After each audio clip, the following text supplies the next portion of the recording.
12வது ஸ்லோகம். ஞேயம் யத்தத் பிரவக்ஷ்யாமி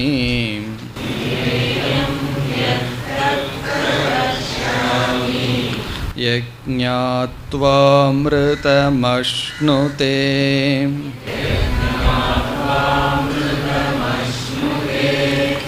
அநாதிமத் பரம் பிரம்ம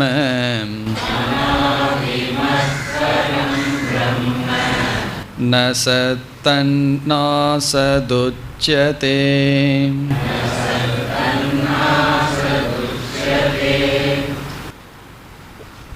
இந்த அத்தியாயத்தில் 6 தலைப்புகளுக்கு விளக்கம் வருகின்றது. அதில் க்ஷேத்திரம் என்பதையும் க்ஷேத்ரஜ்ஞக என்பதையும் ஞானம் என்பதையும் பார்த்து முடித்தோம். ஞானம் என்ற தலைப்பில் பகவான் ஞானத்திற்கு சாதனமாக இருக்கின்ற பண்புகளை கூறினார். இனி மேலும் வருகின்ற அத்தியாயங்களில் கூறப் போகின்றார். க்ஷேத்திரம் என்பது ஷரீரம் என்று சொல்லி விளக்கினார். க்ஷேத்ரஜ்ஞக என்ற சொல்லை இந்த ஷரீரத்திற்குள் அழியாமல் இருக்கின்ற அறிவு சுரூபமான ஆத்மாவை குறிப்பிட்டார். இனி நாம் அடுத்து எடுத்துக்கொண்டது ஞேயம் என்ற சொல்லினுடைய விளக்கம். அதை பகவான் முதல் வரியில் ஆரம்பித்தார். எது ஞேயம் தது பிரவக்ஷ்யாமி. எது ஞேயம் என்று சொல்லப்படுகிறதோ அதை பிரவக்ஷ்யாமி, நான் சொல்லப் போகின்றேன். எதற்கு இந்த ஞேயம் என்ற தத்துவத்தை நாம் அறிய வேண்டும்? இதை அறிவதனால் நமக்கு என்ன பலன் என்ற கேள்வி வரும்பொழுது, எது ஞாத்வா அமிர்தம் அஷ்ணுதே. எதை அறிந்தால் அமிர்தம் என்றால் மோக்ஷத்தை, மன நிறைவை, உயிரோடு இருக்கும் பொழுதும் பிறகு இறந்ததற்கு பிறகு மீண்டும் பிறவாத நிலையை அடைய முடியுமோ அந்த ஞானத்தை உனக்கு கூறுகின்றேன். மனித வாழ்வில் இறுதியான லட்சியம், அந்த லட்சியத்திற்கு அழைத்து செல்கின்ற இந்த ஞானத்தை நான் உனக்கு கூறப் போகின்றேன் என்று பகவான் முதல் வரியில் அறிமுகம் செய்தார். சென்ற வகுப்பில் இதனுடைய முகவுரையை நாம் பார்த்தோம். உபனிஷத்தினுடைய மைய கருத்தை இப்பொழுது நாம் பார்க்க போகின்றோம்.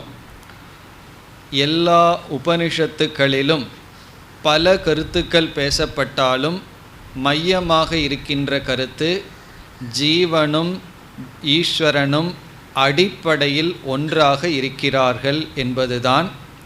மேலோட்டமாக ஜீவன் காரியமாகவும் படைக்கப்பட்டவனாகவும் ஈஸ்வரன் படைப்பவராகவும் இருக்கின்றார். ஆனால் சாரம், ஜீவனுடைய சாரத்தை பார்த்து ஈஸ்வரனுடைய சாரத்தை எடுத்துக்கொண்டால் இருவருக்குள்ளும் வேறுபாடு இல்லை. இதை உபனிஷத் தத்துவமசி போன்ற மகா வாக்கியங்களில் கூறுகின்றது. இப்போ ஜீவ ஈஸ்வர அல்லது ஜீவ பிரம்ம ஐக்கியம்தான் மைய கருத்து. அதுதான் இனிமேல் நமக்கு வர இருக்கின்றது. ஜீவ விஷயத்தை பற்றிய விசாரத்தை பகவான் 2வது அத்தியாயத்தில் செய்தார். முதல் 6 அத்தியாயங்களில் ஜீவ சம்பந்தமாகவே பகவான் அதிகமாக பேசினார். 7லிருந்து 12 வரை ஈஸ்வர சம்பந்தமாக பேசினார். இப்பொழுது ஈஸ்வரன் என்ற தத்துவத்தில் இருக்கின்ற சாரத்தை பகவான் பேசுகின்றார். இப்போ இறைவன், கடவுள் என்று சொல்லும் பொழுது அனைத்திற்கும் காரணமாக இருக்கின்ற தத்துவம், இந்த உலகத்திற்கெல்லாம் காரணமாக இருக்கின்றார். எதன் துணை கொண்டு காரணமாக இருக்கின்றார் என்றால், அந்த ஈஸ்வரனிடம் மாயா என்ற ஒரு சக்தி இருக்கின்றது. அதன் துணை கொண்டு காரணமாக இருக்கின்றார். பிறகு அந்த ஈஸ்வரனிடம் இருக்கின்ற அழியாத அம்சம் என்ன என்ற கேள்வி வரும்பொழுது, இந்த ஈஸ்வரனிடம் மாயா என்ற தத்துவம் இருப்பது போல் பிரம்ம என்ற ஒரு தத்துவம் ஈஸ்வரனுடைய தத்துவம். அந்த பிரம்ம தத்துவத்தினுடைய விளக்கம்தான் இனிமேல் வர இருக்கின்றது. ஆகவே இனிமேல் வர இருக்கின்ற பகுதி பரபிரம்மத்தினுடைய தத்துவம். இதுவரை நாம் சென்ற வகுப்பில் பார்த்து முடித்தோம். அந்த பரபிரம்மத்திற்கு 3 சொற்களில் விளக்கம் 2வது வரியில் கொடுக்கப்படுகின்றது. அதை இப்பொழுது நாம் பார்க்க ஆரம்பிக்கின்றோம்.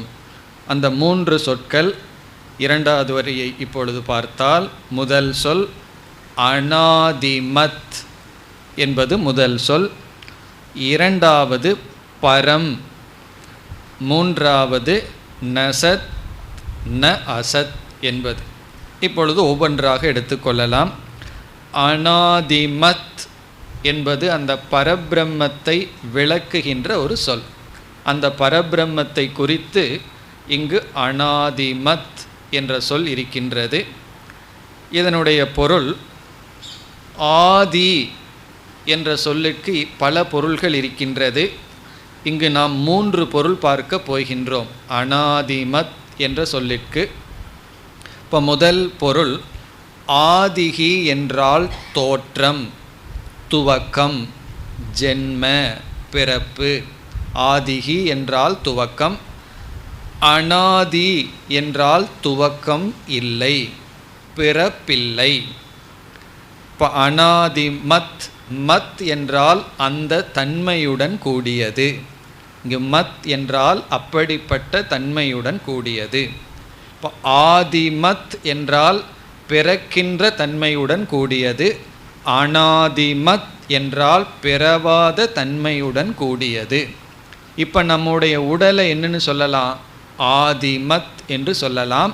அது ஒரு காலத்தில் பிறந்துள்ளது, ஒரு காலத்தில் இறக்கப் போகின்றது. அநாதிமத் என்றால் பிறப்பற்றது. இப்போ ந வித்யதே ஆதிகி ஜென்ம எஸ்ய, எதனிடத்தில் யாருக்கு ஜென்மமானது இல்லையோ அது அநாதிமத். இதை ஸ்வயம்பூகு என்றெல்லாம் அழைப்பார்கள். சில கோயிலில் ஸ்வயம்பு லிங்கம் என்றெல்லாம் சொல்வார்கள். அதனுடைய அர்த்தம் என்ன என்றால், இந்த லிங்கமானது செய்யப்பட்டதல்ல. ஒரு பாறையை எடுத்து நம்மாக செய்வது ஒன்று. இந்த கங்கை கரையில் நீர் ஓடி ஓடி சில பாறைகளே லிங்கமாக மாறி இருக்கும். அதை எடுத்துட்டு கோயிலில் வைத்தால் இதை ஸ்வயம்பு என்று சொல்வார்கள். அது இயற்கையாகவே லிங்க வடிவத்துடன் இருக்கும், யாராலும் செய்யப்பட்டதல்ல. அப்படி சுயமாக அப்படி இருப்பது. யாரால் என்றால் மனிதர்களால் அர்த்தம். அதுவும் நீரால் செய்யப்பட்டுள்ளது, ஓடையினால் செய்யப்பட்டுள்ளது. ஆனால் இங்கு பொருள் ஜென்ம ரகிதம். இப்போ இந்த பிரம்ம எப்படிப்பட்டது என்றால் பிறப்பற்றது. பிறப்பற்றது அல்லது ஜென்மம் அற்றது. இப்போ இதற்கு நாம் என்ன சொல்லலாம்? ஜென்மம் அற்றதுங்கிறத அகிருதம் என்று சொல்வார்கள். கிருதம் என்றால் செய்யப்பட்டது, அகிருதம் என்றால் செய்யப்படாதது. வேறொரு உபனிஷத் சொல்லும் நாஸ்தி அகிருதேன, அதாவது அகிருதமான ஒன்று கிருதத்தினால் அடையப்பட முடியாது. கிருதம்னா செயல், செயலினால் செய்யப்படாததை அடைய முடியாது. ஆகவே செய்யப்படாததை அறிவால் தான் அடைய முடியும் என்று சொல்லும். அப்படி இது அகிருதம் முதல் பொருள். இப்போ அநாதிமத் என்றால் பிறப்பற்றது. இப்போ இந்த உலகத்தில் எந்த பொருளை பார்த்தாலும் அது பிறந்ததாக நாம் உணர்கின்றோம். எல்லா பொருளுக்கும் டேட் ஆஃப் பர்த் இருக்கும், அல்லது எப்பொழுது செய்யப்பட்டது என்று இருக்கும். ஆனால் பிரம்ம என்ற ஒரு தத்துவத்திற்கு பிறப்பில்லை. இனி இரண்டாவது பொருள் அநாதிமத் என்பதற்கு கால அதீதம் என்று பொருள். அநாதிமத் என்றால் கால அதீதம். காரணம் என்ன என்றால், காலத்திற்கு உட்பட்டதுதான் பிறப்பு என்பது. பிறப்பு என்றால் அது காலத்திற்கு உட்பட்டது. பிறக்கவில்லை என்றால் காலத்திற்குள் வரவில்லை என்று பொருள். பிறக்கிறது என்றால் அது ஒரு காலத்தில் பிறக்கிறது. பிறக்கவே இல்லாததற்கு நம்ம வயதையெல்லாம் கணிக்க முடியாது. அதற்கு இறப்பும் இல்லை. ஆகவே வயதையெல்லாம் சொல்ல முடியாது. கால அதீதம், காலத்தை கடந்து இருப்பது. அதனால் பிரம்மன் எப்போ தோன்றியது, எவ்வளவு வருடமாக இந்த பிரம்மன் இருக்கிறது, இந்த கேள்விக்கெல்லாம் பதில் இல்லை. கால அதீதம். காரணம் என்ன? ஜென்ம ரஹிதத்துவாத், அதற்கு பிறப்பில்லை, ஆகவே காலத்தையும் கடந்திருக்கின்றது. மூன்றாவது பொருள் அநாதிமத். ஆதி என்பதற்கு இனியொரு பொருள் காரணம் என்பது. ஆதிங்கிறதுக்கு காரணம்னு ஒரு பொருள் இருக்கிறது. இப்போ அநாதிமத் என்றால் காரணம் அற்றது. இந்த பிரம்மத்திற்கு எந்த காரணமும் இல்லை. இது இதற்கு ஒரு காரணம் இல்லை. நமக்கெல்லாம் ஒரு காரணம் இருக்கின்றது, இந்த பிரம்மத்திற்கு காரணம் இல்லை. இதெல்லாம் நம்ம தனித்தனியாக பார்க்குற மாதிரி இருக்குது. சிந்தித்து பார்த்தால் அனைத்தும் ஒரே பொருளைத்தான் குறிக்கின்றது. பிறப்பில்லை, காரணமில்லை, காலத்தை கடந்தது. இதெல்லாம் அந்த பிரம்மத்தினுடைய லட்சணம். அப்படி ஈஸ்வரனுடைய தன்மை காலத்தை கடந்து பிறப்பற்று, பிறகு எந்த விகாரமும் அற்றது என்றெல்லாம் இதிலிருந்து பல கருத்துக்களை நாம் சேர்த்தி கொள்ளலாம். இது அநாதிமத். இனி அடுத்த சொல் பரம். பரம்ங்கிற சொல் நமக்கு பல முறை கேள்விப்பட்டதாக தெரிந்ததாக இருக்கும். பரபிரம்ம, பரமாத்மா என்றெல்லாம் நாம் பயன்படுத்துவோம். பரம் என்றால் மேலானது என்பது சாதாரணமான பொருள். பரம் என்றால் மேலானது. இப்போ பரமாத்மான மேலான ஆத்மா, ஜீவாத்மா என்ற இடத்திலெல்லாம் பரம்ங்கிற சொல்லை பயன்படுத்தி இருக்கின்றோம். இப்போ இந்த இடத்தில் பரம் என்பதற்கு சங்கரர் நிரதிசயம் என்ற பொருளை கொடுக்கின்றார். நிரதிசயம், நிரதிசயம்னா எல்லையற்றது. அதிசயம்ங்கிறதுக்கு தமிழில் ஆச்சரியம்னு ஒரு பொருள் சொல்லுவோம். ஆனால் சமஸ்கிருதத்தில் அதிசயம் என்றால் அதற்கு மேல் இருக்கின்றது, அதிகம் என்று பொருள். நிரதிசயம்னா அதற்கு மேல் ஒன்று இல்லை, எல்லையற்றது. இப்போ எல்லையற்றதுன்னா என்ன பொருள்? எல்லை அற்றதுன்னா வரையறுக்கப்படாதது. வேறொரு தமிழ் சொல் வேண்டுமென்றால் பரம் என்றால் வரையறுக்கப்படாதது, வரையறுக்க முடியாது. இப்போ வரையறுக்க முடியாது, எல்லையற்றது என்றால் எதனால் வரையறுக்க முடியாது, எந்த எல்லைக்கு அற்றதாக இருக்கிறது என்ற கேள்வியெல்லாம் வரும். இந்த உலகத்தில் இருக்கின்ற பொருள்கள் 3 தத்துவத்தினால் வரையறுக்கப்பட்டதாக இருக்கின்றது. நம்ம எந்த பொருளை எடுத்துக்கொண்டாலும் நாம் அனுபவிக்கிற பொருள்களெல்லாம் 3 பிரின்சிபிள், 3 தத்துவத்தினால் அது வரையறுக்கப்பட்டிருக்கும். முதல் தத்துவமானது தேசம் என்று சொல்லப்படுகிறது.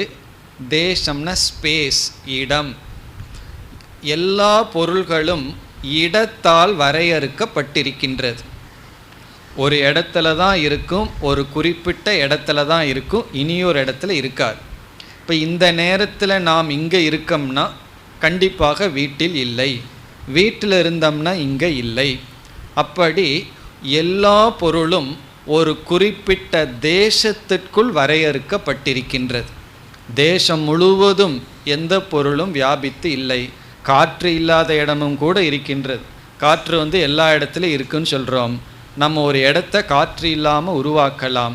அப்படி எல்லா பொருளும் ஒரு தேசத்திற்குள் வரையறுக்கப்பட்டிருக்கின்றது. இப்போ ஒரு பொருளை அணு அப்படின்னு சொல்கிறோம். ரொம்ப சிறிய பொருள் அணு.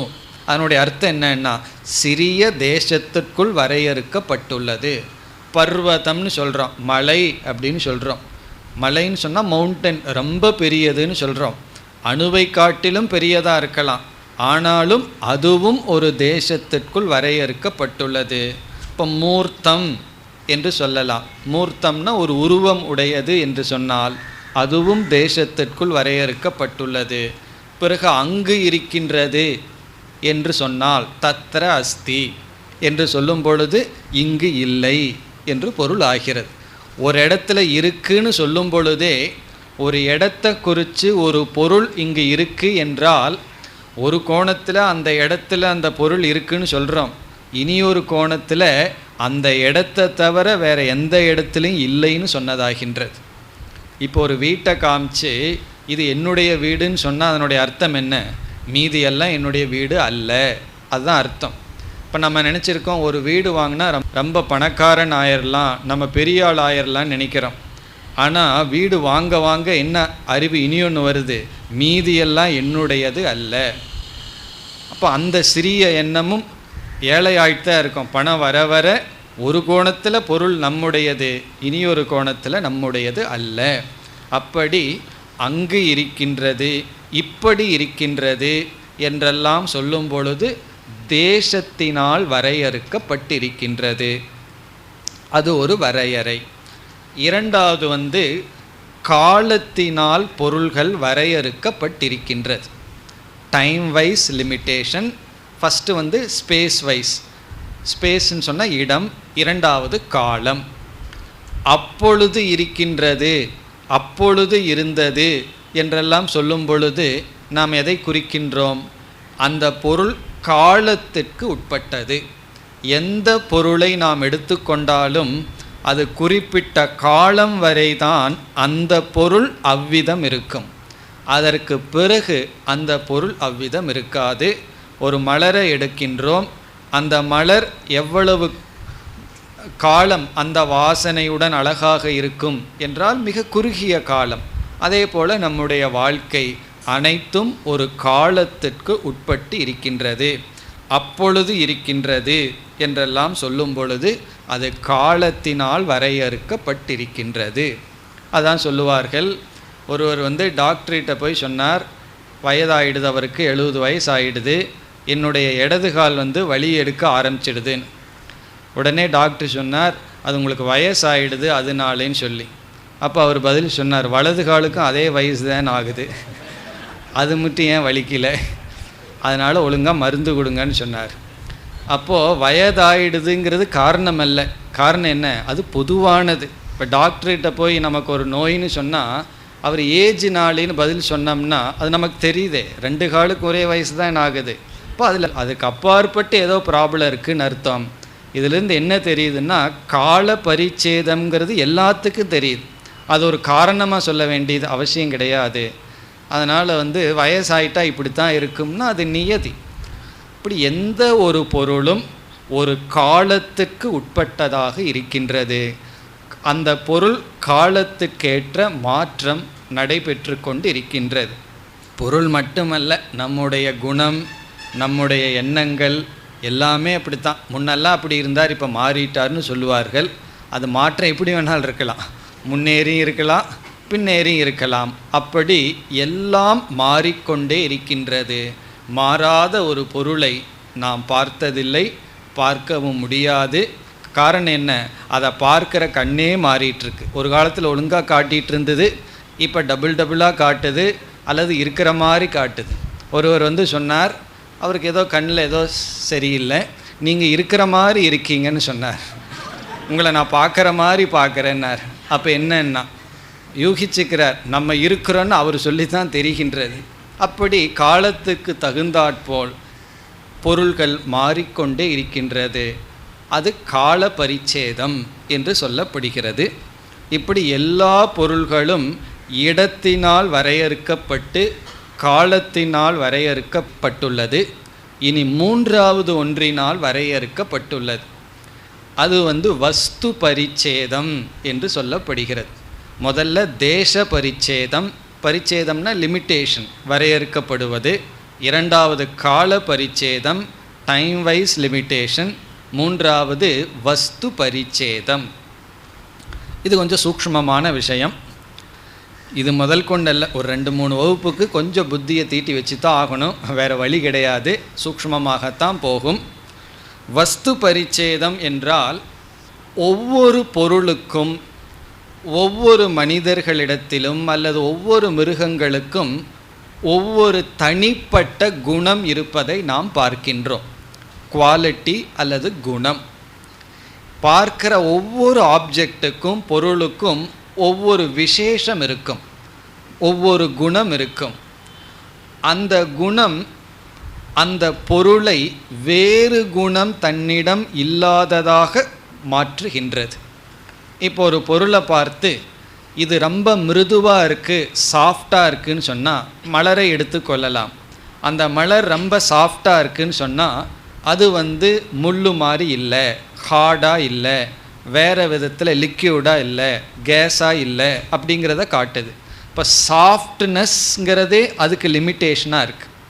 இப்போ இது டேபிள்னு சொல்லும் பொழுது இது சேர் அல்ல, இது மைக் அல்ல, இது வாட்ச் அல்ல அப்படிங்கிறத காட்டுகின்றது. இப்போ ஒரு குறிப்பிட்ட குணத்தை கொடுக்கும் பொழுது அது மற்றது அல்ல, அந்த குணத்தினாலேயே அது வரையறுக்கப்பட்டுள்ளது. இப்போ இவர் ரொம்ப ஹைட்டாக இருக்கார், டாலாக இருக்கார், உயர்ந்திருக்கார்னா அவர் ஷார்ட்டாக இல்லை அப்படின்னு தெரிகிறது. இவர் லீனாக இருக்கார் அப்படின்னா அவர் ஃபேட்டாக இல்லை அப்படிங்கிறது தெரிகிறது. அப்படி ஒரு பொருளுக்கு குவாலிட்டி என்ன பண்ணுதுன்னா அது அதுவாக வைத்துள்ளது, மற்றதிலிருந்து விலக்கி விட்டது, மற்றதாக அது இருக்க முடியாது. ஆனால் நம்முடைய மனதுக்குள்ள பிரச்சனை என்னன்னா யாருமே அவங்களா இருக்க விரும்புறதில்லை, வேற ஆளாக இருக்கிறதுக்கு தான் நம்ம முயற்சி பண்ணிகிட்டே இருக்கோம். உன்னை பார்த்தோம்னா நான் ஏன் அப்படி இருக்கக்கூடாது, நான் ஏன் அதை படிச்சிருக்கக்கூடாது, நான் ஏன் இந்த டிகிரியை முடிச்சிருக்கக்கூடாது. அப்படி முதல்ல எல்லாத்துக்கும் கம்ப்யூட்டர் தான் படிக்கணும்னு ஆசை, இப்போ மாறி போச்சு. இதுதான் காலம்ங்கிறது, எல்லாத்துக்குமே ஒரு டைம் தான். சொல்லுவார்கள் 60லையெல்லாம் 60ஸ்லையெல்லாம் ரயில்வேயில் ஜாப் கிடைச்சதுன்னா அதுதான் ஹையஸ்ட்டாக, ரயில்வேயில் ஜாப் கிடைச்சா அதான் பெருமையாக, இன்னும் நல்ல சேலரி அப்படின்னு. அது ஒரு டைம் பீரியட். அதுக்கப்புறம் பேங்க்குக்கு வந்தது, ரொம்ப செக்யூரிட்டின்னு சொல்லி. இப்போ அதுவும் கிடையாது. இப்போ கம்ப்யூட்டர் வந்தது, அதுக்கப்புறம் நீ என்ன வர போகுதோ நமக்கு தெரியாது. அப்படி எல்லாமே ஒரு காலத்தில் இருக்குது. அதே போல் வஸ்து, இப்போ ஒரு விதமான சயின்ஸை நம்ம படிச்சிருந்தோம்னா வேறு ஞானம் நமக்கு கிடையாது. இப்போ மெடிசன் ஞானம் இருந்ததுன்னு சொன்னால் வேறு கம்ப்யூட்டர் நாலேஜ் கிடையாது. அந்த ஞானம் இருந்ததுன்னா அதுவே நம்ம லிமிட் பண்ணி வேறு அறிவை நமக்கு கொடுக்காமல் அது செய்கின்றது. இப்படி உலகத்தில் இருக்கிற எந்த பொருளை பார்த்தாலும் நம்முடைய மனம், உடல், அறிவு உட்பட அனைத்தும் காலம், தேசம், காலம், பொருள் என்ற வரையறுக்கு உட்பட்டு இருக்கின்றது. அதனால தான் இவைகளையெல்லாம் அபரம் என்று சொல்கின்றோம், ரிலேட்டிவ் என்று சொல்லலாம். இப்போ ஏதாவது ஒரு பொருள் இந்த மூன்றினுடைய வரையறுக்கும் உட்படாமல் இருந்தால், இந்த மூன்றினுடைய லிமிட்டேஷனும் இல்லாமல் இருந்தால் அந்த பொருளைத்தான் நம்ம இன்ஃபினிட், பூர்ணம் என்று சொல்கின்றோம். அந்த பூர்ணம்ங்கிற வார்த்தை நிறைவானது, வரையறுக்கப்படாதது என்பதுதான் இங்கு பரம் என்ற சொல்லில் குறிப்பிடப்படுகின்றது. இப்போ பரம் பிரம்ம என்றால் என்ன பொருள்? பிரம்ம என்பது ஒரு தேசத்தினாலும் ஒரு காலத்தினாலும் குணத்தினாலும் வரையறுக்கப்படாதது. அதை நம்ம மைண்டில் கன்சீவே பண்ண முடியாது, அது எப்படித்தான் இருக்கும்னு சொல்லி. ஒரு தேசத்துக்குள்ளே அது இல்லை, காலத்துக்குள்ளே இல்லை, ஒரு குணத்தில் இல்லை. இதை புரிஞ்சுக்கிறது கடினம். காரணம், நம்ம புரிஞ்சிட்ட அனைத்து விஷயங்களும் இந்த மூன்றுக்குள்ளே இருக்கிறதா தான் இருக்குது.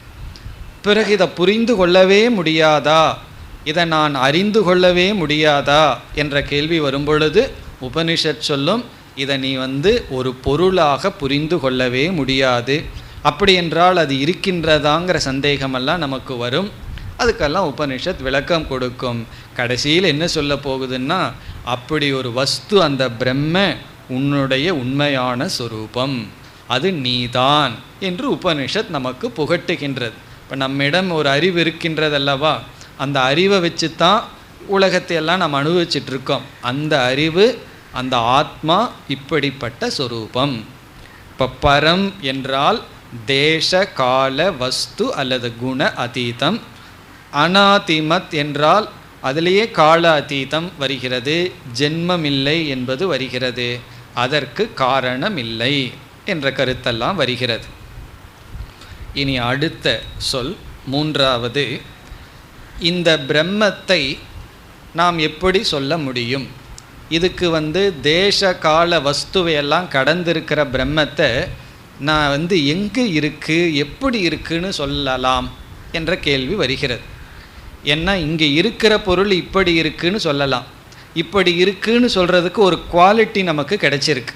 சாஃப்டாக இருக்குது, டாலாக இருக்குது, ஷார்ட்டாக இருக்குது, இப்படியெல்லாம் சொல்கிறோம். இதை எப்படியும் சொல்ல முடியாதுன்னு வேற சொல்லிடுறோம். அதாவது எந்த ஒரு குணத்தை சொல்லி இவ்விதத்தில் இருக்கிறதுன்னு சொல்ல முடியாது. இவ்விதத்தில் இருக்கிறது என்று சொல்லிவிட்டால் வேறு எவ்விதத்திலோ இல்லைன்னு அர்த்தமாயிரும் அல்லவா? அதனால் எந்த விதத்திலும் இருக்கின்றது என்று சொல்ல முடியாதே. பிறகு அதை எப்படி சொல்வது என்ற கேள்வி வரும்பொழுது அடுத்த சொல் ந சத் ந அசத் உச்யதே. உச்சியதேன சொல்லப்படுகின்றது. உபனிஷத்துக்களினால் இந்த பிரம்மன் இப்படி சொல்லப்படுகின்றது. அந்த பிரம்மத்துக்கு இப்படி இலக்கணம் கொடுக்கப்படுகின்றது. எப்படி சொல்லப்படுகின்றது என்றால், முதல்ல இருக்குன்னு சொல்ல முடியுமா? ஏன்னா எந்த ஒரு பொருளை நான் வாழ்க்கையில் இருக்குன்னு சொல்கிறேனோ அந்த பொருளை ஒரு குணத்துடன், ஒரு செயலுடன், ஒரு சம்பந்தத்துடன் வச்சு தான் இருக்குன்னு சொல்கின்றேன். இவைகளையெல்லாம் கடந்தது அந்த பிரம்மன்னா அதை எப்படித்தான் நான் சொல்வது? அந்த பிரம்மத்தை நான் எப்படித்தான் சொல்வது? அதற்கு இங்கு பதில், எப்படி சொல்வதுன்னு உபனிஷத் சொல்கிறதுக்கு பதிலாக நீ எப்படி சொல்ல முடியாது என்று சொல்கின்றது. ந சத். சத்துனா இருக்கின்றது. ந சத் என்றால் அந்த பிரம்மத்தை இருக்கின்றது என்று சொல்ல முடியாது. அந்த பிரம்மத்தை இருக்கின்றது என்று நீ சொல்ல முடியாது. அப்போ எதுக்கு நான் கிளாஸுக்கு வர்றேன்? அது ஏதோ இருக்குங்கிற நம்பிக்கையில் தான் அந்த பிரம்மத்தை புரிஞ்சுக்கணும்னு வந்தேன். இப்போ என்ன சொல்லியாச்சு? அந்த பிரம்மன் கிடையாது. அந்த பிரம்மனை இருக்குன்னு நீங்கள் சொல்லவே முடியாது. என்ன இருக்குன்னு நம்ம ஏதோ ஒரு குணத்தை வச்சு தான் சொல்லிகிட்டு இருக்கோம். பானை இருக்கிறது, புஸ்தகம் இருக்குது, வாட்ச் இருக்குது, புத்தி இருக்குது, சில சமயங்களில் அப்படியெல்லாம் நம்ம சொல்லிட்டு வர்றோம். அப்போ பிரம்மத்தை நீ இருக்குன்னு சொல்ல முடியாது என்று உபனிஷத் இப்பொழுது சொல்கிறது. ந சத் உச்சியதே. உச்சியதேனா சொல்லப்படுகிறது. அந்த பிரம்மத்தை குறித்து இருக்கின்றது என்று சொல்ல முடியாது. உடனே நாஸ்திகரெல்லாம் என்ன சொல்கிறார்கள்? அதனால தான் உபனிஷத் கிளாஸ் எல்லாம் நாங்கள் படிக்காமையே நாங்கள் இல்லைன்னு சொல்லிகிட்டு இருக்கோம். இருக்குன்னு சொல்ல முடியாதுன்னு எங்களுக்கு தெரிஞ்சதுனால தானே இல்லைன்னு சொல்லிகிட்டு இருக்கோம். அடுத்த சொல் ந அசத். அதை இல்லை என்றும் சொல்ல முடியாது. இங்கே தான் குழப்பமே ஆரம்பிக்குது. அதை இருக்குன்னு சொல்ல முடியாது. சரி, இருக்குன்னு சொல்ல முடியலன்னா உடனே என்னன்னு சொல்ல தோணும்?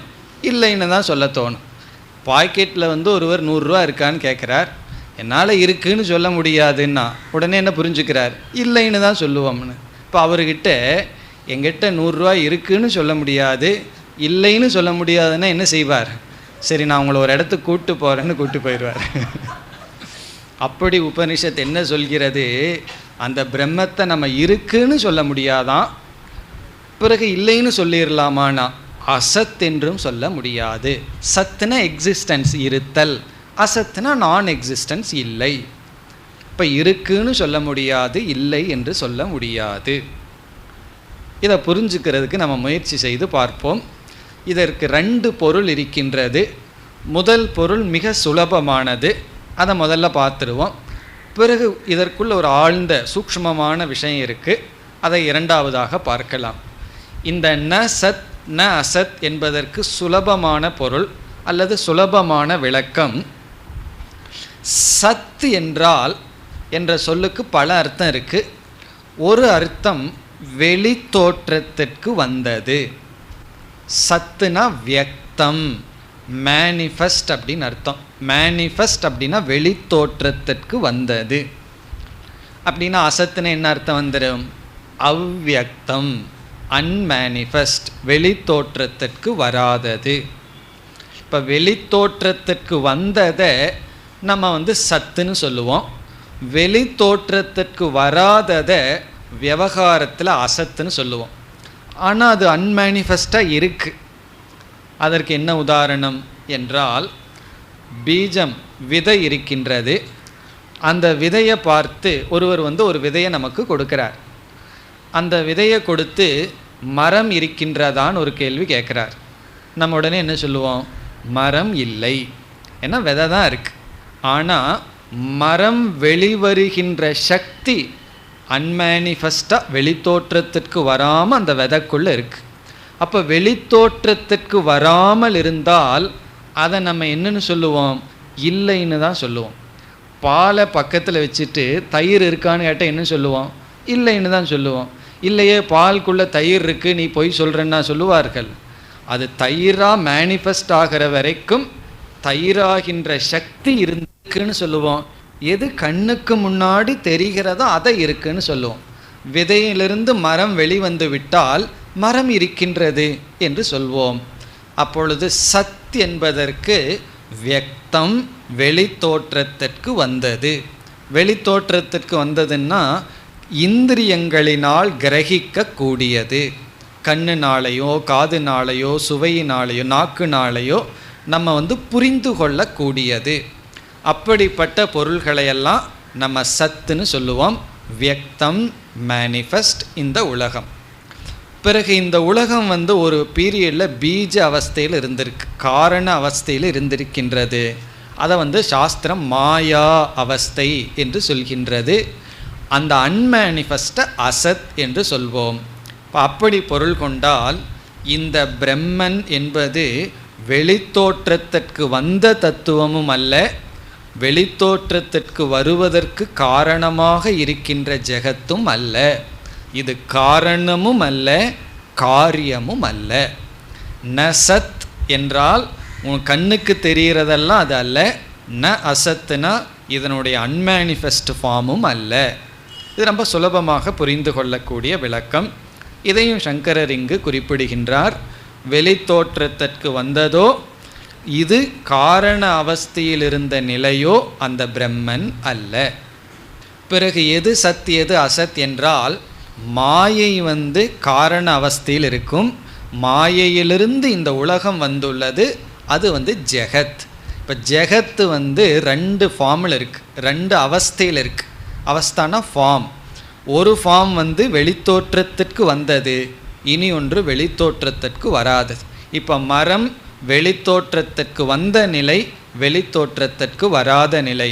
வெளித்தோற்றத்திற்கு வராத நிலையை பீஜம் என்று சொல்கிறோம், விதைன்னு சொல்கிறோம். வெளித்தோற்றத்திற்கு வந்ததில் தான் வேற்றுமைகளெல்லாம் இருக்கின்றது. மரம் அதாவது கிளைகள், இலைகள், கனி என்ற வேற்றுமை இருக்கிறது.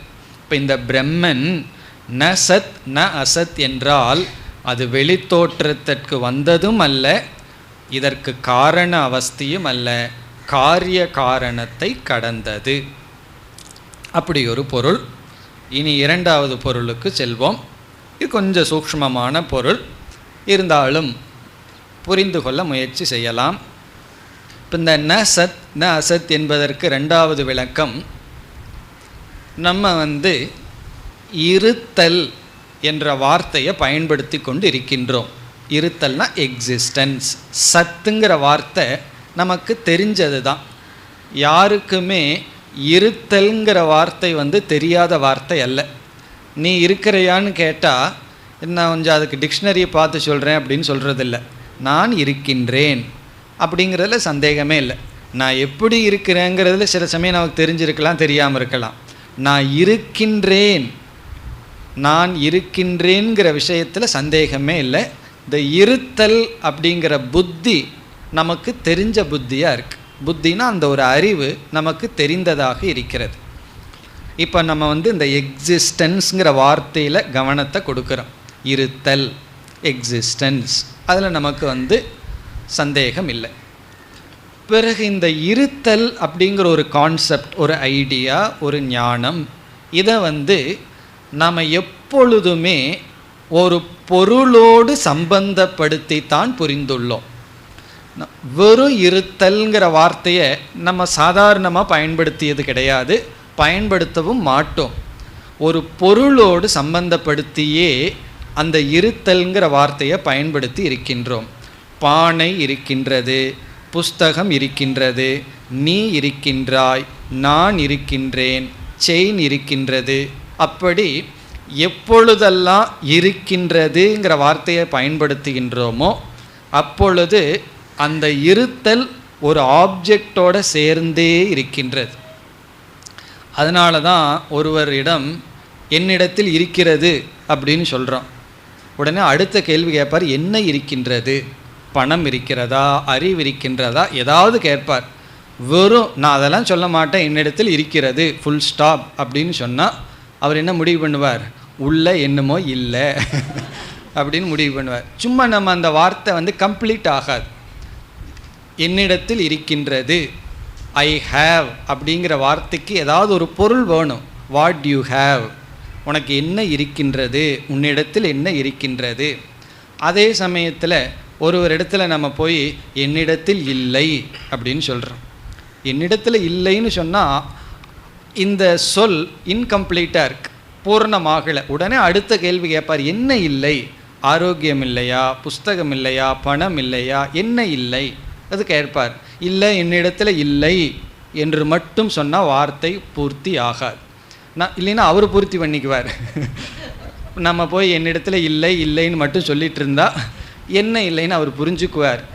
அப்படி இருத்தல்ங்கிற வார்த்தையும் இல்லைங்கிற வார்த்தையும் ஏதோ ஒரு பொருளோடு சம்பந்தப்படுத்தியே அந்த இருத்தலை நாம் பயன்படுத்தி இருக்கின்றோம். இந்த வெறும் சத் எக்ஸிஸ்டன்ஸுங்கிறத நம்ம லைஃப்பில் யூஸ் பண்ணினதே கிடையாது. அப்படிப்பட்ட சூழ்நிலை நமக்கு வரவில்லை. இனி அடுத்த பாயிண்ட் என்னன்னா, இந்த இருத்தல்ங்கிறது ஏதோ ஒரு பொருளோடு சேர்ந்தே இருக்கு. பானை இருக்கின்றது, இதெல்லாம் பானையெல்லாம் அந்த காலத்தில் சொன்ன உதாரணம், அதெல்லாம் நம்ம ரீப்ளேஸே பண்ண முடியாது.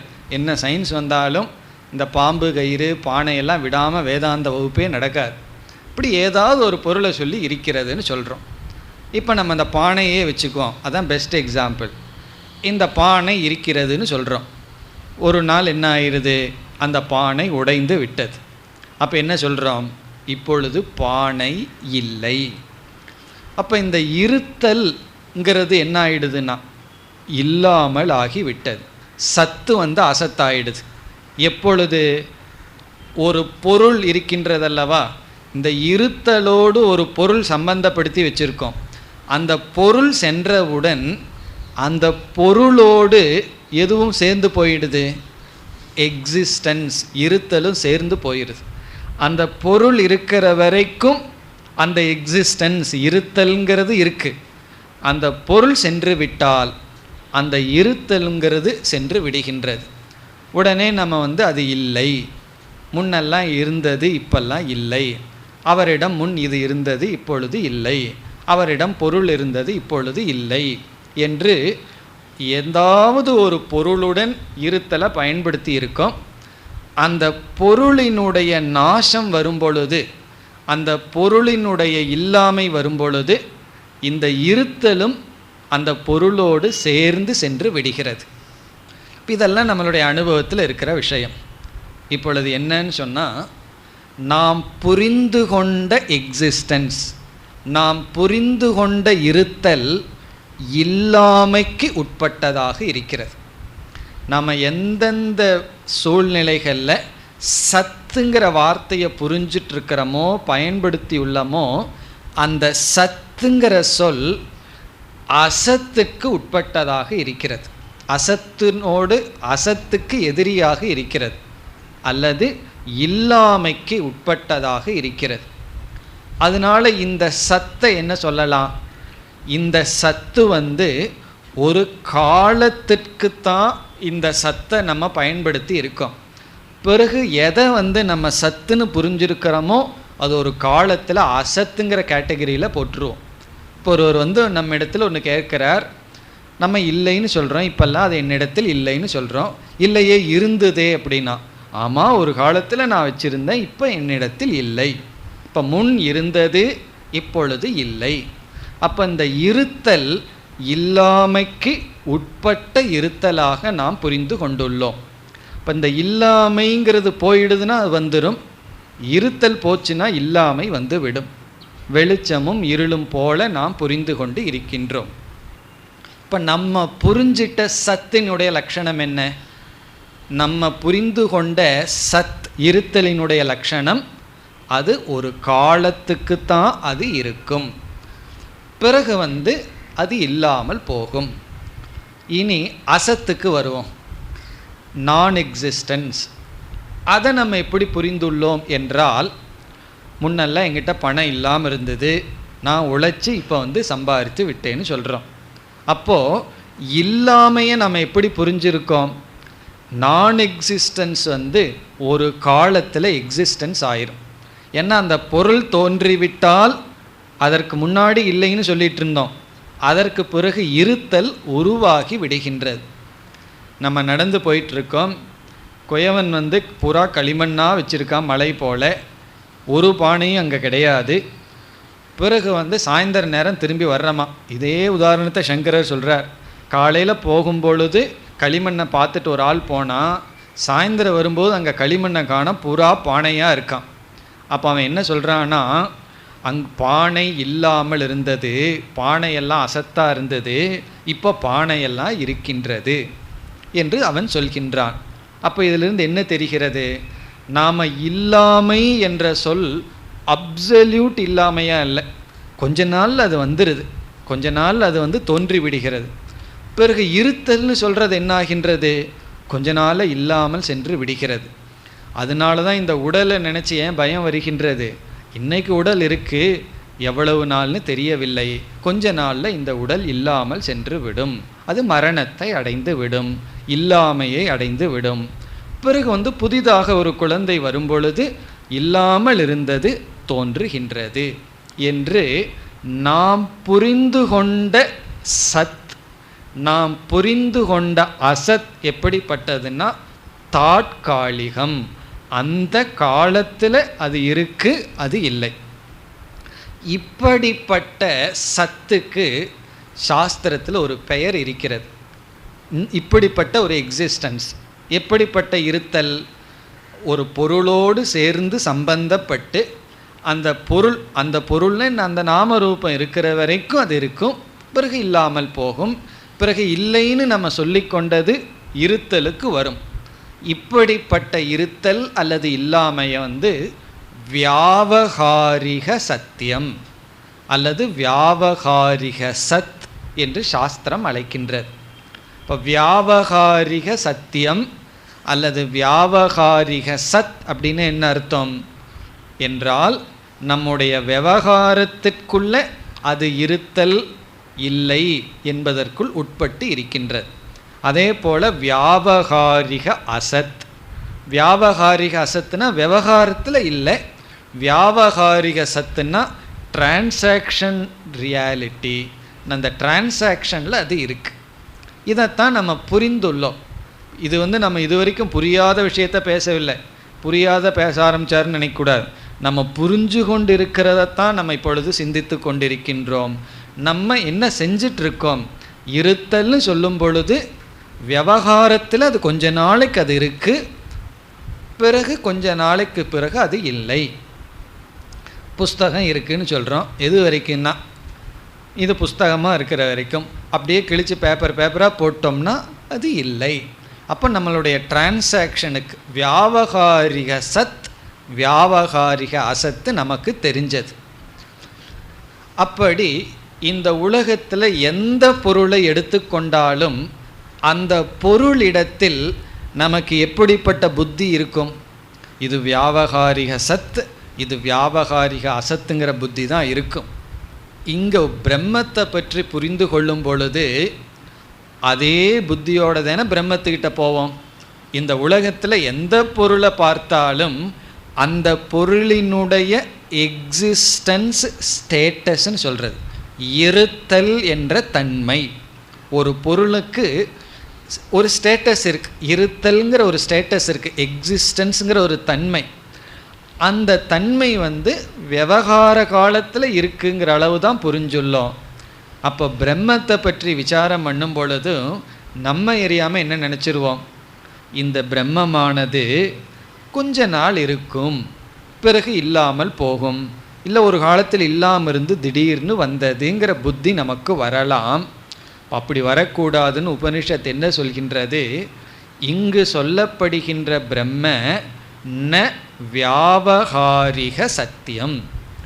இது உன்னுடைய விவகாரத்தில் புரிஞ்சிட்ருக்கிற இருத்தல் அல்ல. இப்போ ந சத் இஸ் ஈக்குவல் டு வாட்? நம்ம விவகாரத்தில் இருத்தல்னு ஒன்று புரிஞ்சு வச்சிருக்கிறோமே, அப்படிப்பட்ட இருத்தல் அல்ல. ந வியாவகாரிக சத்தியம். ந வியாவகாரிக சத்தியம்னா என்ன? அழிவுக்கு உட்பட்ட இருத்தல் அல்ல, நாசமாக போகின்ற இருத்தல் அல்ல.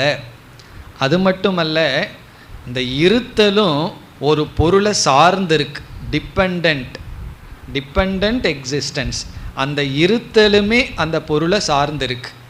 இப்போ ஒரு துணியில் ஒரு வர்ணம் இருக்குது, ரெட் கலர் இந்த துணியில் இருக்குதுன்னு சொல்கிறோம். எவ்வளவு காலம்னா அந்த துணி இருக்கிற வரைக்கும் அந்த வர்ணம் இருக்குது.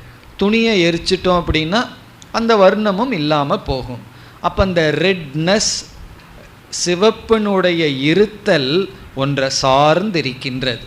அப்படி நம்ம புரிஞ்சிட்ட எக்ஸிஸ்டன்ஸ் டிபெண்ட் எக்ஸிஸ்டன்ஸ், நம்முடைய நிழல்களை போல.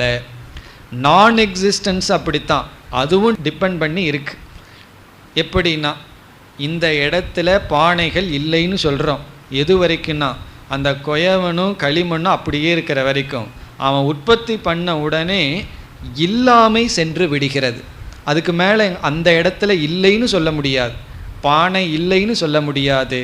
அப்படி இல்லாமை இருத்தல், இந்த ரெண்டுமே விவகார நிலையில் புரிஞ்சிருக்கோம். ஆனால் இந்த பிரம்மன் ந வியாவகாரிக சத்தியம், அதுதான் ந சத். இப்போ ந சத் அப்படின்னு சொன்னால் விவகாரத்தில் அழிவுக்கு உட்பட்ட சத் அல்ல. பிறகு ந அசத் என்றால் விவகாரத்தில் இருக்கிற அசத்தும் அல்ல. ந சத் ந அசத். பிறகு இது என்ன அப்படின்னு ஒரு சந்தேகம் நமக்கு வருகின்றது. ந சத் ந அசத்துனா இது வியாவகாரிக சத்தியம் அல்ல. பிறகு இனியொரு சத்தியம் இருக்குது, அதை சாஸ்திரத்தில் பாரமார்த்திக சத்தியம் என்று அழைக்கப்படுகிறது. பாரமார்த்திக சத்தியம்னா absolute existence, infinite absolute existence அங்கிறது பாரமார்த்திக சத்தியம். இந்த பாரமார்த்திக சத்தியம்ங்கிறத புரிய வைக்கிறதுக்கு உபனிஷத் ந சத் ந அசத் உச்சதே. இந்த பிரம்மத்தை இருக்குன்னு சொல்ல முடியாது, இல்லைன்னு சொல்ல முடியாது. அப்படின்னா என்ன அர்த்தம்? நீ புரிஞ்சிட்ருக்கிற இருப்புக்கு அப்பாற்பட்டது, நீ புரிஞ்சிட்ருக்கிற இல்லாமைக்கு அப்பாற்பட்டது. அப்படி என்றால் என்றும் இருப்பது, முக்காலத்திலும் மாறாமல் இருப்பது, அதுதான் இந்த பிரம்மன். இப்போ இந்த பிரம்மத்தினுடைய லட்சணம் என்னன்னா எல்லா காலத்திலும் இருப்பது. இந்த இருத்தல் இல்லாமைக்கு உட்பட்டதல்ல. இந்த இருத்தல் நம்ம விவகாரத்தில் இருத்தல்னு ஒன்று சொல்லிகிட்டு இருக்கிறோமே, அதையும் விவகாரத்தில் இல்லைன்னு ஒன்று சொல்லிகிட்டு இருக்கிறோமே, அதையும் கடந்திருக்கின்றது. அதற்கு ஒரு உதாரணம் பார்த்தா நமக்கு புரிந்துவிடும். இப்போ இந்த ஹால் இருக்குது, இங்கே லைட் இருக்குது. இப்போ இந்த லைட் என்ன செய்கின்றது? இங்கே இருப்பவர்களையெல்லாம் பிரகாசப்படுத்துகின்றது. இங்கே நம்ம எவ்வளோ பேர் இருக்கிறோமோ அவ்வளவு பேரையும் இந்த வெளிச்சமானது பிரகாசப்படுத்துகிறது. பிறகு நம்ம எல்லாம் போயிடுறோம், ஒரு நேரம் வரைக்கும் தான் இங்கே அமர்ந்திருப்போம். பிறகு சென்றவுடன் லைட் இருக்குது, எம்டி ஹால் இருக்குது, இங்கே எந்த மனிதர்களும் இல்லை. அப்போ இந்த லைட் என்ன பண்ணும்? இவர்களுடைய இல்லாமையையும் விளக்கி காட்டும். இப்போ ஒரு கிளாஸுக்கு வர்றார், தப்பாக வர்றார், வேறொரு நாளில் வர்றார், இங்கே லைட் இருக்குது, ஆளே இல்லை. அப்போ அவர் என்ன புரிஞ்சுக்கிறார்? இங்கே எதை பார்க்கின்றார்? இல்லாமையே பார்க்கிறார். இல்லாமையை பார்க்கணும்னா டார்க்காக இருந்ததுன்னு வச்சுக்குவோமே, அவர் வரும்பொழுது அவருக்கு தெரியாது உள்ள ஆள் உட்கார்ந்துருக்காங்களா, இங்கே மெடிடேஷன் கிளாஸ் நடக்குதா இல்லையான்னு அவருக்கு தெரியாது. இப்போ வெளிச்சம் இருந்தால் தான் அந்த எம்டிங்கிற அறிவும் வரும். இங்கே யாரும் இல்லை, அதை யார் பிரகாசப்படுத்தணும்? லைட்டு பிரகாசப்படுத்துகிறது. பிறகு இருக்கிறதையும் யார் பிரகாசப்படுத்துகின்றது? லைட்டு அது காட்டுகின்றது. இப்போ இந்த வெளிச்சமானது இங்கு இருப்பவர்களுடைய இருப்பை சார்ந்து இல்லை. நம்ம இருக்கிறோமோ இல்லையோ அந்த லைட் இண்டிபெண்ட்டாக இருக்கு, சுதந்திரமாக இருக்கு. அதுபோல் இப்போ இந்த உலகத்தில் எத்தனையோ எக்ஸிஸ்டன்ஸ் இருக்குது. எத்தனையோ எக்ஸிஸ்டன்ஸ்னால் என்ன, நம்மளே இருந்துகிட்ருக்கோம் இப்போ உடலில். பிறகு இல்லாமை இருக்குது. எத்தனையோ பேர் சென்று விட்டார்கள், செல்ல போகிறார்கள், நம்மளும் செல்ல போகின்றோம், அல்லது பொருள்கள் அழிய போகின்றது, அப்படி மாறப் போகின்றது. இப்படி இருக்கின்றது இல்லை, இந்த ரெண்டையும் நம்ம புரிஞ்சிட்ருக்கிறோம் அல்லவா. இதை புரிஞ்சிட்ருக்கிறது யார் அப்படின்னு ஒரு கேள்வி வருகிறது. இந்த உதாரணத்தை நல்லா மனசில் வச்சுட்டா புரிஞ்சிடும். இந்த ஹாலில் மக்கள் வருகிறார்கள், இருக்கிறார்கள், பிறகு மக்கள் இல்லை. இந்த ரெண்டையும் காட்டுறது யார்னா லைட், வெளிச்சம். அதே போல் இருக்கின்றதுங்கிறதையும் இல்லைங்கிறதும் நமக்கு எப்படி தெரிகிறது? இந்த பொருள்களெல்லாம் இருக்கின்றது, பொருள்கள் இல்லை, இருந்தன என்ற இந்த 3 காலத்திலையும் இந்த இருத்தல்ங்கிறதையெல்லாம் நம்ம பயன்படுத்தி இருக்கின்றோம். இதை ஏதோ ஒன்று காட்டுகின்றதல்லவா, அது இவைகளிலிருந்து கொஞ்சம் விலகி இருந்து தான் ஆகணும். இந்த லைட்டு விலகி இருந்து தான் ஆகணும். சப்போஸ் லைட்டே இல்லாமல் அவரவர்கள் உடம்புலையே ரேடியோ மாதிரி அவரவர்கள் உடம்புலையே ஒரு லைட் இருந்ததுன்னு வச்சுக்குவோமே, அவங்க லைட்டோடு வருகிறார்கள், இருக்காங்க, போயிடுறாங்கன்னா ஒன்றுமே கண்டுபிடிக்க முடியாது. நம்மெல்லாம் அப்படி யாருக்கு அவ்வளோ தேஜஸ் எல்லாம் கிடையாது. நம்ம லைட்டோடு வர்றதில்லை, ரேடியம் போல் நமக்கெல்லாம் அது கிடையாது. நம்ம டார்க்காக வர்றோம், டார்க்காக போகிறோம். இந்த லைட்டு நம்மையே காட்டி கொடுக்குது நம்ம இருக்கிறோமா இல்லையான்னு சொல்லி. அப்படி இந்த உலகத்தில் பொருள்கள் இருக்கு இல்லை, இதை யார் காட்டி கொடுக்கிறார்கள்னு சொன்னால் நம்முடைய அறிவு. நம்ம அறிவு தானே இது இருக்கின்றது இது இல்லைன்னு சொல்கின்றது. இப்போ இந்த புஸ்தகம் இருக்குது எப்போ சொல்ல முடிகிறது? அறிவு தான் இந்த புஸ்தகத்தினுடைய இருப்பை பிரகாசப்படுத்துகிறது. பிறகு நமக்குள்ளே இனியொரு அறிவு இருக்குது, இந்த புஸ்தகத்து மேலே பணம் இல்லை, அது யார் காட்டி கொடுக்குறா? இந்த இல்லாமையையும் நம்ம அறிவு தான் பிரகாசப்படுத்துகிறது, லைட்டு போல. இப்போ நம்முடைய அறிவானது இருக்கின்ற பொருளையும், பிறகு அந்த பொருள் இல்லாமல் சென்று விட்டாலும் பிறகு இல்லாத பொருளையும் காட்டி கொடுக்கின்றது.